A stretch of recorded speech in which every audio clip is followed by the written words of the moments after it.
मुझो को दाद करियो या त इजाजत जो त मां न्याणी समेत बर मोह कया न त या जेका माई आ न असांखे वेहण कोन ॾींदी न जीअण ॾींदी। सावण फ़कीर दिल जाए रख बाबा, दिल जाए रख। तोखां थोरी देर पहिरीं इहा माई थापुले ते आई हुई मूं वटि। मूंखे इहो बि यकीन आहे त उहा कूड़ पई ॻाल्हाए, पर वरी बि आऊं पंहिंजे मुंहुं जांच ज़रूर कंदुसि। तूं फिक्र न कर। मुंहिंजी न्याणी जे भाग में साईं अलाए कहिड़ो चक्कर आहे।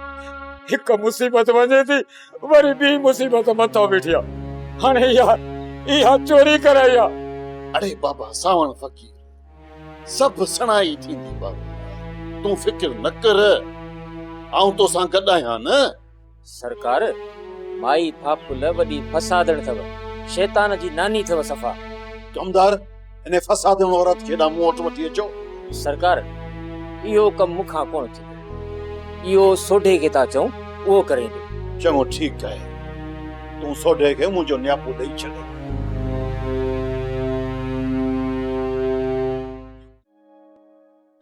जोनी हींअर आउं घर आयुसि पियो त सावण फ़कीर मिलियो।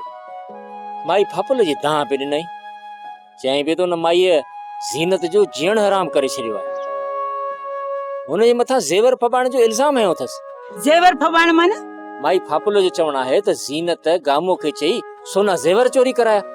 छल न को गरीब माण्हू पैदा। तौबा तौबा मुंहिंजा रब तौबा। माण्हुनि मां त जीअं हया शर्म गैरत सभु मोकिलाए वई आहे। तूं छा थी सम्झी झूनी?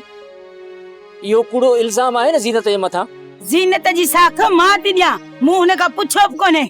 को अंदाज़ो अथई त माई फापुल ज़ीनत जे पुठियां छो पइजी वई आहे? तूं हुनजी फितरत खां वाक़िफ़ न आहीं। हुअ माई अंदर जी केॾी कारी आहे। मूंखे लॻे थो त इहे दाबा दड़का ॾेई सावण वारनि खे हिसाए थी। ही जेको अध चरियो पुट अथसि इन खे अघाइण जी कोशिश पई करे। अघाइण मां छा मुराद आहे झूनी? माई फापुल पंहिंजे पुट सां ज़ीनत जो रिश्तो जोड़ण जी पई करे। मां त चवां थो त सावण फ़कीर खे खान बहादुर ॾे वठी वञा, न त इहा माई हिन जी जुंद कोन छॾींदी। मां त चवां थी तूं रुगो मूंखे मोकल ॾे, पोइ तूं ॾिस त मां पंहिंजा अॻियां पुठियां हिसाब हिन खां कीअं थी वठां। तोखे ख़बर कान्हे असांजे मूमल खे केॾो हिन ख्वार कयो?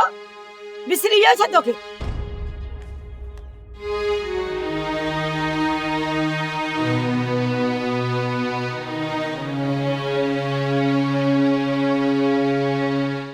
वेरुन जी वस्ती, वेरुन जी वस्ती।